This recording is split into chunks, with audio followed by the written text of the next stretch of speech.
안녕하세요. 한방피부과 전문의 장유진 한의사입니다.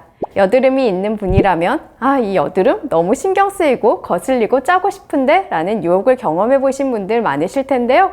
또 동시에 예전에 여드름을 짜보니까 오히려 아프기만 하고 더 커지고 색소 침착도 남았는데 이번에는 짜지 말고 참아볼까 하는 고민도 해보셨을 거예요.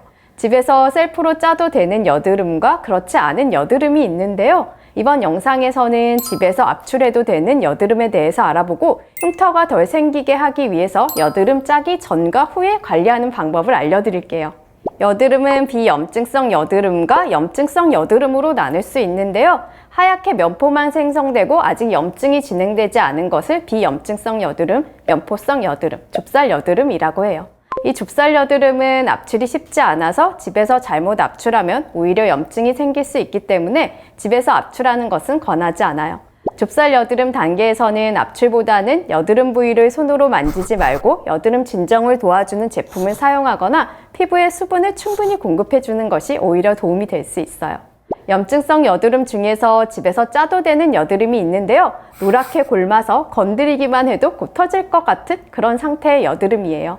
하지만 염증성 여드름 중에서 붉고 피부 깊숙이 있는 것, 단단하고 열이 나고 통증이 있는 것은 절대 집에서 짜시면 안 돼요.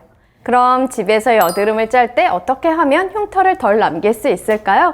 여드름이 생기면 뭐가 그렇게 급한지 손으로 여드름을 만지고 결국 그냥 손으로 짜는 분들 많으시죠? 저도 그런 경험 있는데요. 잠깐만 참고 준비를 한 후에 압출을 하면 피부를 손상시키지 않고 짤 수 있어요. 먼저 여드름이 있는 부위에 스킨에 적신 솜을 10분 정도 올려두어서 모공을 열리게 도와주세요. 수분팩이나 너무 뜨겁지 않은 스팀 타월을 하셔도 좋고요. 그리고 손과 여드름이 난 부위를 잘 소독해주세요. 손은 알코올 수압을 이용해서 소독을 하셔도 되지만 여드름 부위는 알코올보다는 이런 무자극 소독제를 사용하시는 것이 좋아요. 알코올은 피부에 자극이 될 수 있고 또 피부 재생에도 도움이 되지 않아요. 그리고 이런 니들을 사용해서 농이 나올 수 있는 구멍을 만들어 주셔야 피부가 불규칙적으로 찢어지지 않아서 흉터가 남지 않고 깨끗하게 아물 수가 있어요. 그런데 보통 셀프로 압출을 하다 보면 거울을 보면서 니들을 수직 방향으로 찌르기 쉬운데요. 수평 방향으로 살짝만 찔러주세요. 그리고 면봉 2개가 일직선이 되도록 하고 여드름을 아래에서 위로 들어 올리듯이 최대한 부드럽게 압출을 해주시면 돼요. 이렇게 압출을 한 후에 관리도 중요한데요. 압출한 부위는 톡톡 두드리듯이 가볍게 소독을 해주시고요. 요즘 여드름 관리 제품들이 굉장히 많이 나오고 있죠. 피부 진정과 재생을 돕는 크림을 사용하시면 좋은데요. 그 중에서 유분이 적은 제품을 사용하시는 것이 좋아요.